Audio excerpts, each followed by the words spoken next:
Welcome to the Selling with Influence podcast, where we show you how to sell more of your products and services consistently, predictably, and profitably without having to offer discounts, quote lower margins, or compete on price in a race to the bottom just to get the business.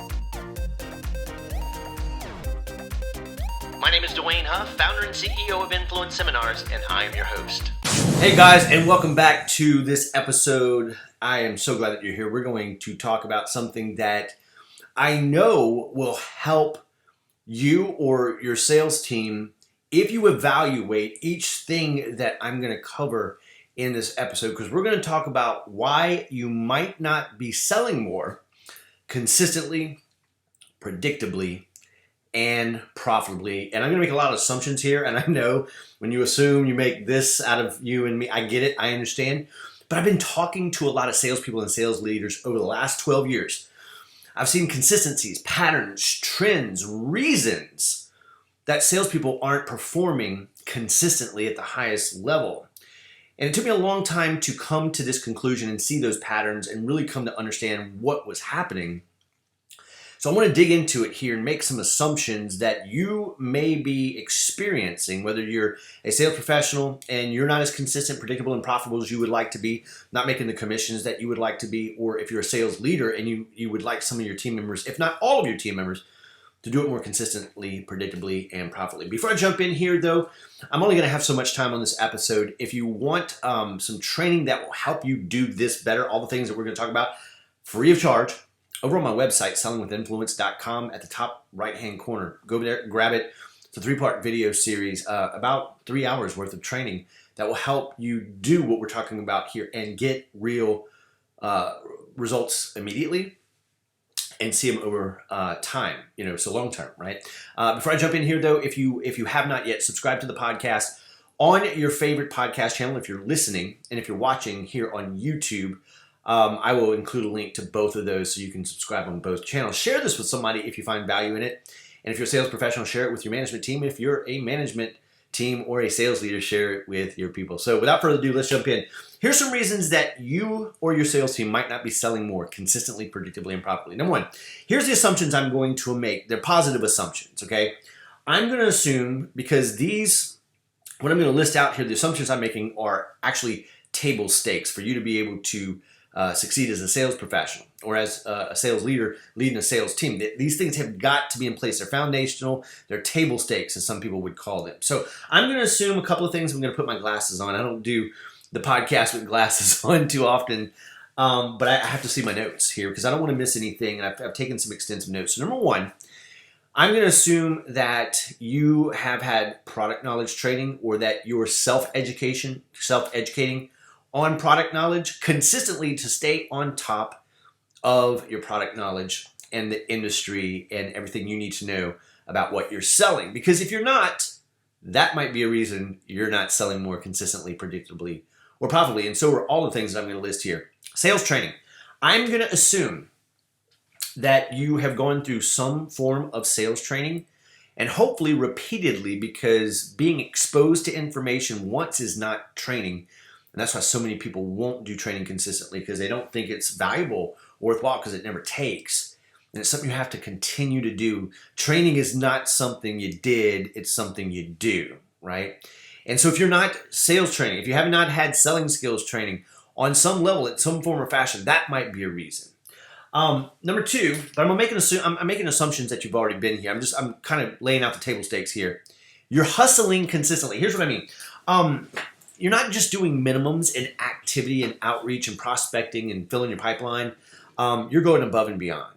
Not leaps and bounds above everybody else, but just that little extra. Instead of knocking off at 3 o'clock, you're going to 5, 6 o'clock at night, right? You're getting an early start in the morning, and you're really, truly, consistently hustling to do the very best you can, to work as hard as you possibly can, smart as you possibly can, but you're willing to outwork and out-hustle everybody. So that's another assumption that I'm making.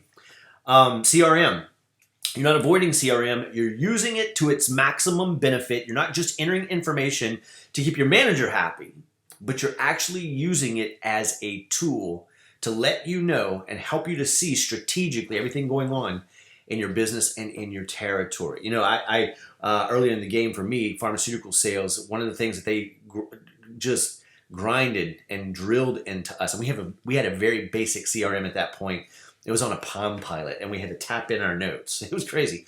But one of the habits they got us into was putting the information in there, consistently doing a pre-call plan, taking notes, doing a post-call plan, so we always knew where we were in the conversation and what stage of the funnel our customers were, etc. Right? So wherever your CRM is now, whether it's HubSpot or it's Salesforce, I'm assuming that you're on top of it consistently and using it to the best of its ability. If you're not, get that training so you can, because that might be a reason you're not selling more consistently. I'm making some assumptions here, but I'm going to lay out, if you have all these things in place, still what might not be happening, and it's not what you think. It's nothing. It's really nothing you've ever heard. Some of you, top performers, maybe. Sales managers, sales leaders, maybe, but you've never heard it this way before. And if you evaluate this after I've made these assumptions and I give you the specifics, game changer. I know this because my clients reach back out to me and say, oh my God, Dwayne, just this one distinction helped us to change the game, right? And again, if you're watching this and you want a deeper dive on that, sellingwithinfluence.com, there's a free training that will unpack all the stuff we're going to talk about. But here's the next assumption I'm making.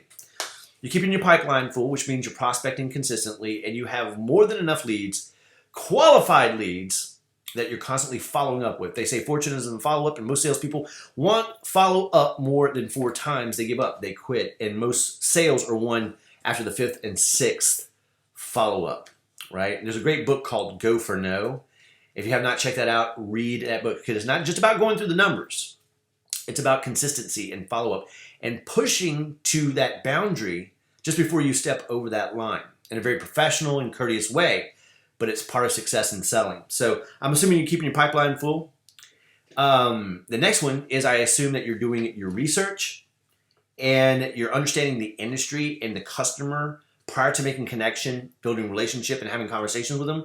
And then any data or numbers that you should be evaluating on a consistent basis, you're on top of that as well. Because again, this is table stakes. This is bare minimum for entry to succeed in selling. So let me just list those again. Product knowledge, sales training, hustling consistently, CRM management, you're on top of that. Pipeline is full. You're doing your research and you know your data and you're crunching your numbers to know where you need to be going next or where you need to focus, right? Because if you're doing that consistently, and you can truly say to yourself, and sales managers, if you can say that your salespeople are on top of this, and they're still not selling more of your products and services consistently, which means they're not on a sales roller coaster, predictably, which means they're knowing 80 to 90%, if not 90 to 95%, that something is going to close, or if it's not, and profitably, meaning we're not competing on price, we're not competing in the race to bottom, we're not offering unnecessary discounts, but we're selling at full value because we know the value of the product and we're able to communicate that with the customer. If they're doing all of that, or if you're doing that all that consistently and it's still not working out for you, or you'd like to be more consistent, predictable, and profitable, here's what I'm going to ask you to consider. Number one, your ability to make a quick, genuine, and real connection, not just with the people who are like you or who like you, but even the most difficult customers. There's 4 different basic type of people that we deal with. There's the more outgoing, gregarious, I call them influencer type personalities. If you've ever studied DISC assessment, you know what I'm talking about, 4 different behavioral styles. There's the dominant or direct type of personality. There's the analytical or the technical and the data-driven customer, prospect, or buyer. And there's a more laid-back, quiet, reserved, amiable type personality. And one of those, or a couple of those, or maybe even 3 of those, you really get, you really understand, you really connect with. But there's one of those buyers out there that constantly gets your goat, that you constantly and consistently avoid, and that you really just don't want to deal with. And so the first thing you need to consider is, how are you making connections and communicating effectively with that person the way that they need and want to be connected with and communicated? Because when you do that properly, you find yourself in a position where you truly lower the resistance, build trust, and position yourself as a trusted advisor, someone they come to, someone who bypasses the sales process because you've answered their questions, you've solved their problems, you've gotten in there with them, you've seen, you've worked through potential solutions, you've sold something, you've gone back, you've answered questions, you've gone to see, you've done extra education, you've gone the distance for these people. They know that what you say you're going to do, you actually do, and after you've sold them something, you follow up to support them because you know you want to increase wallet share or you want the referrals that you need, right? You become a trusted advisor to the point where they almost think the halo effect, you can do no wrong. And even when they're making a decision that's outside of your products, your services, or solution, they're reaching out to you because they want your opinion and your advice on it. And you've become a 360 trusted advisor. And that's rare. But if you haven't reached that status, and evaluate all of your prospects, all of your customers, all your potential buyers, and ask yourself, if I put it on a scale of 1 to 5, and knowing that I'm not on the same level with each one of them, what level of trust and respect and trusted advisor relationship am I on? Great book to check out called 5 Levels of Leadership, John Maxwell. Absolutely imperative. It will speak to what I'm talking about when I talk about that trusted advisor. Which brings me to the next thing. Realizing that as a sales professional, if you want to get to that next level of consistently, predictably, and profitability, consistency, predictably, and profitability, I know I messed that up again. One of the things that needs to happen, and this is one of the ways we become trusted advisors, is to realize that we're in a position of influence, i.e. leadership. And it should be our goal always to lead our customers, our buyers, to make the best possible decision that's in their best interest, even if it means sending them in another direction or pointing them to another resource to meet their needs and help them achieve their outcomes. And when we can do that effectively, it's because we have come to a place where we understand how to give them more of and get with a truly value in the business outcome that they're looking for. There's an old saying.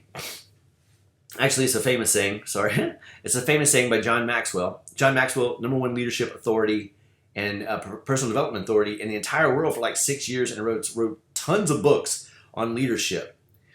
And one of the things he likes to say is leadership is influence, nothing more, nothing less. I had a rare and unique opportunity to sit down with this man one-on-one, 5 minutes, and I asked him in the context of sales, what does that mean? Leadership is influence, nothing more, nothing less. He said, Dwayne, whenever you influence somebody, and we as sales professionals have an obligation and a role and a duty to influence our buyers in the proper way. He says, whenever you influence them, that means you add value to their life and to their business. He said, but have you ever tried to add value to somebody?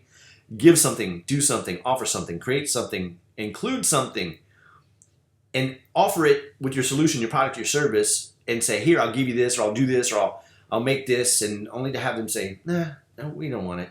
Or, no, we're going to go in this direction. Or, We've all done it, and it's because we didn't take time to understand what it is they already valued. What do they need? What they want? What do they expect? Because when we can open the door and help them get more of what they already value, or give them what they already value in the form of our products, services, and solutions, we influence them, therefore we lead them. Leadership is an imperative part of success as a sales professional, but it's never taught. Rarely is it taught, and rarely are, because I do sales training, right? And I'll talk about leadership. We'll do leadership development for sales professionals and sales leaders. And sales people, more times than not, will push back and say, why do I need to know leadership? I'm not a leader. Yes, you are. And the more you improve your abilities as a leader, leading your customers through that added value, the aligned value, you influence them, and the sales and the results come a whole lot easier. So if you're not doing those things so far, connection and communication with those key individuals, if you're not able to adjust yourself and communicate and connect with every different type of person, that might be a reason you're not selling as much consistently, predictably, and profitably. Likewise with setting yourself or positioning yourself as that trusted advisor and a leader that's looking out for their best interest to guide them to the right outcomes. Next, the ability to add aligned value, i.e. understand what they value already, how to help them get it or get more of it, even in the midst of the sales conversation where it doesn't look like you have the best possible solution, product or service for them, being able to engage your customer in a negotiation. Now, hear me out. I'm not talking about dollars and cents. I'm not talking about price at the end of the sale when we negotiate price. That's not what I'm talking about. Negotiation in sales, only about 10% has to do with dollars and cents. And many of you cannot negotiate your prices. But realizing that every step of the sales process and those sales conversations, the very next step you take, many times is a dance and a negotiation. If you hit a wall where it doesn't look like there's an opportunity to work together, to be able to facilitate a conversation that sounds like this. Mr. Buyer, suppose that, what if, how about, would you consider, have you thought about, have you tried, can we try? I'm not committing to anything, but let's spitball and see if there's a way. And to have them say, nope, we've tried it, nope, can't do it, nope, we don't have the budget for it, whatever. But to keep pushing through and have them say, whoa, back up, what did you say about that? And then you say, oh, well, I basically said we could approach this or try this way. And they go, well, we can't do that, but here's what I'm thinking now that you said that. That is an integral part of a negotiation that can unstick opportunities that look like they're not going to work out. And if you don't know you're doing it or how to do it effectively and you've never been taught, then there's chances you're leaving opportunity, money, and sales on the table. That might be another reason you're not selling more consistently, predictably, and profitably. And the next thing to consider and make sure you're doing consistently and well is how you demo, how you present, and how you communicate the differentiated value of your product or service or solution to the buyer or to the stakeholders, depending on what kind of sell you're in, whether that's one-to-one, one-to-many, or one where you submit a proposal and it has to communicate for you until you get the opportunity to present yourself. How are you presenting the value, the benefits, the results, the outcomes in a way that your buyers need to hear them and value them, to know in no uncertain terms that your products, services, or solutions are actually the best fit or solution, I guess you will, to help them meet their needs or achieve their outcomes. So again, I'll just go through them real quick. Again, if you want deeper training on this, I've basically just shown you the things that you need to check to make sure, because if any one of those things is out of balance, out of line, not happening, that may be the very reason you're not selling more consistently, predictably, and profitably. And by changing just one or adding just one of those pieces consistently, you're going to see an immediate uptick in your sales. But you have to take the time to evaluate and say, what went well about that situation? Why did I win? Or say, hey, what was the opportunity there? Why did I lose the business?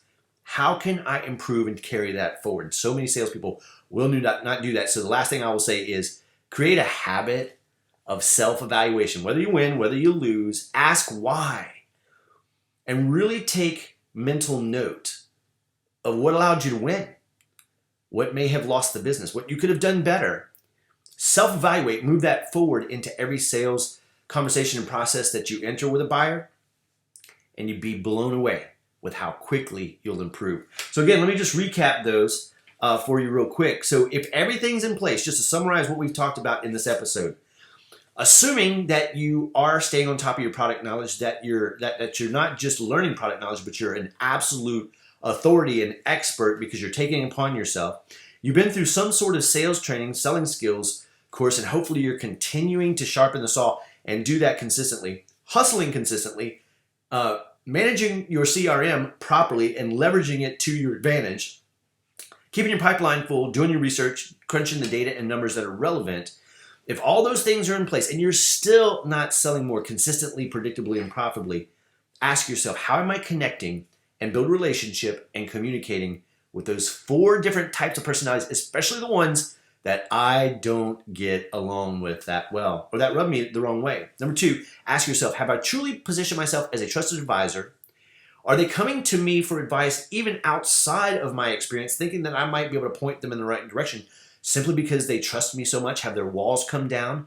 that they look at me as an invaluable resource, an indispensable resource? Are you taking on a leadership role, influencing outcomes by adding aligned value and sending them on their way if they're not a good fit, realizing that the relationship is not just in the moment, but it's 360 and it's for long term? Took me a long time to get that one. The next one is negotiation skills. Do you have any formal training? You should get some. It's imperative to be able to identify every situation. If you want some recommendations for negotiation skills training, reach out to me. I can recommend some tremendous resources for you there. I got a few favorites that are just timeless, but can help you through any situation. And then finally, how are you presenting your ideas and your proposals live, one-to-one, one-to-many, to stakeholders, and are you meeting them where they are, helping them see how your solution is differentiated, value, and maps to what they truly believe they need to accomplish or achieve in their business? So I hope that's good. It's a checklist. Go, check it off. Am I doing this? Am I doing this? Am I doing this? Am I doing this? And then if you can identify even one thing at a time that you can tackle and get better at, again, you're going to see an immediate uptick and a lasting result. And the more of these that you can master, and don't let it overwhelm you. Take them one at a time. That's what I did. It will change the game for you or for your salespeople. And if I can be of service or help with you guys and helping you achieve some of those goals and get some of those skill sets, don't hesitate to reach out. The best place to start, sellingwithinfluence.com. Top right corner, there's a 3-part video series that you can watch as a sales professional. It will teach you a lot more about each one of those things. And if you're a sales leader and you have sales meetings, play them in your sales meetings, and you guys dissect them, pull them apart, and talk about how you can use them absolutely free of charge, right? So until we talk again, remember this: in this profession of selling, unlike any other profession, in my opinion, in the world, other than maybe entrepreneurship on some level, which is actually selling, right? You can write your own ticket in sales. You just got to be willing to increase your influence, sell with influence, and always strive to do your best to help the customer, lead the customer to make the best possible decision for them, whether it's your product or service or solution or not. Because if you get that reputation, you will never want for business, because it goes back to what Zig Ziglar used to say: if you will just help enough other people get what they want, you will inevitably get what you want. And like Dr. Maxwell said, when you influence people, you add value to their lives and businesses. And when you do that consistently, you'll never want for business. So I hope that served. Share this, like this, and if you're on YouTube, subscribe to the channel and the playlist, and hit that notification button to let you know whenever I do a live one of these. I'm publishing once a week, even thinking about doing more. And I've got some interviews coming up with sales leaders, with CEOs, with entrepreneurs, and with sales professionals just like us, just like you. And I can't wait for you to see them. So hope you have a great week. We'll talk soon. Bye-bye.